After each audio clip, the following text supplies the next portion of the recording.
Hey, easy, lady. I got you. Who are you? What are you My doing? name's Carlos, and I'm saving you. Come on, let's get you someplace safe.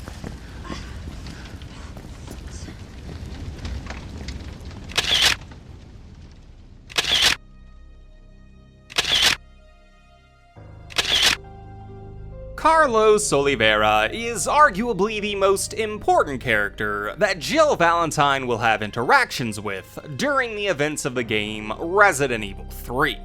A mercenary under the employ of the Umbrella Corporation, Carlos' life, even before the events in Raccoon City, has been filled with despair and conflict. Lost family members, anti-government guerrilla operations, imprisonment, Carlos was thrown into a cruel world at a very young age.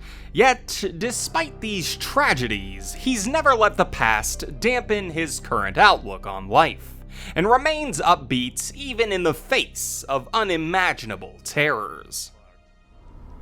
This isn't the last ride out of town, right? Do not worry. Once the civilians are safe, the train will be back.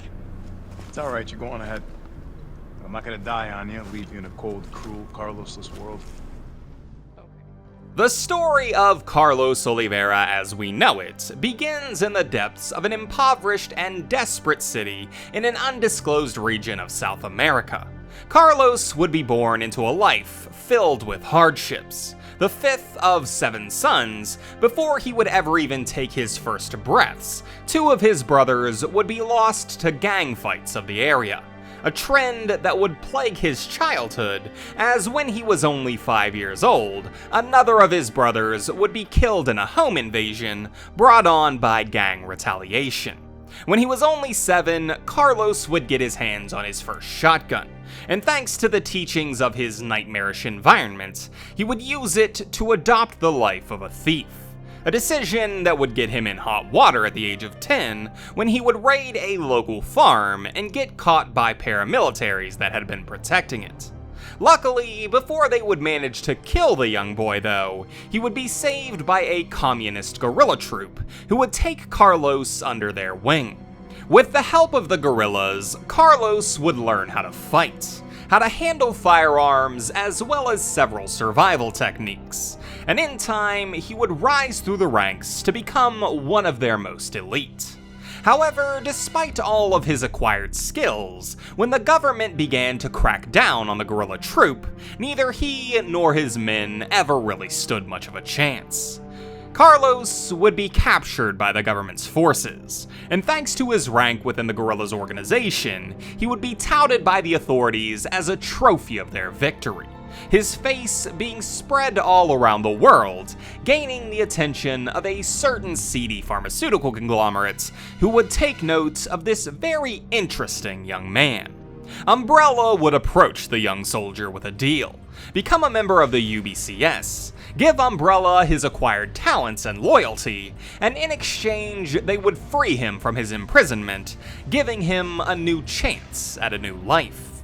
And so, with few other options, Carlos would accept this bargain, enlisting with the UBCS and becoming one of its newest and youngest members. I'm with the Umbrella Biohazard Countermeasure Service, UBCS for short. Are you kidding me? Are you fucking kidding me? You guys are the ones who caused all of this! Whoa, whoa, whoa, whoa. What are you talking about? We're just here to help people. What's wrong with Umbrella? Carlos's time as a member of the UBCS is largely unknown, save for the fact that he would befriend a fellow mercenary named Murphy Seeker who would join the organization around the same time. Carlos would also seemingly pay for plastic surgery so as to make him less recognizable after being plastered around the globe as the face of the South American guerrilla troop. However, aside from these small details, the first mission we know of for Carlos would be his involvement in the infamous Raccoon City. In September of 1998, a T-virus leak would cause concern amongst the higher-ups in the Umbrella Corporation. Carlos's platoon, along with several others, would be sent into the city to rescue the civilians they could and hopefully control the oncoming outbreak. Unfortunately, though, by the time they arrived on the scene, the virus had spread much further than they had initially believed. Zombies now roamed the city in hordes, and as they attempted to gain control of the situation, the UBCS forces would quickly dwindle away to only a handful.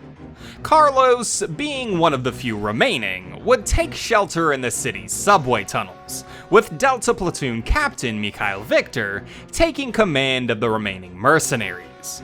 Victor would insist that the Umbrella soldiers stay the course, rescuing whoever they could from the flames of this burning city, an objective that would lead Carlos to meet one of the most influential people of his life, Jill Valentine. We've been bringing survivors here.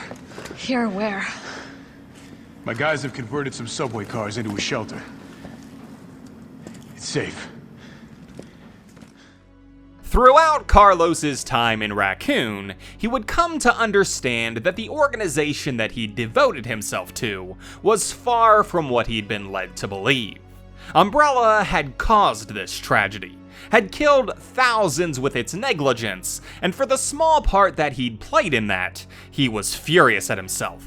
He vowed to do what he could to do right by the city, and more importantly, Jill, the woman who'd trusted him despite knowing the truth of Umbrella's evils. Carlos Oliveira is one of the most interesting men that Jill will meet during her adventures in Raccoon.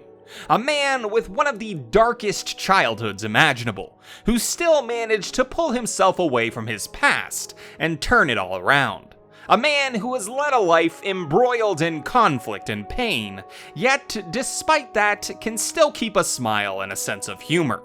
And while Carlos's life may have done everything in its power to turn him into a monster, in the end he proved to everyone that he'd always had what it took to become a true hero.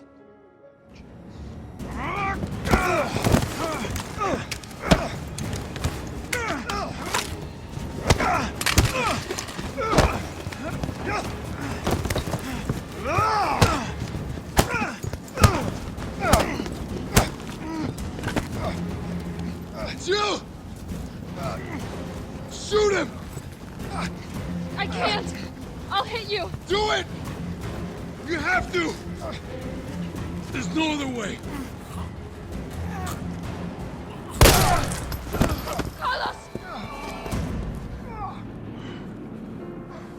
Hey, I told you I couldn't leave you in a Carlos's world. That would just be too cruel.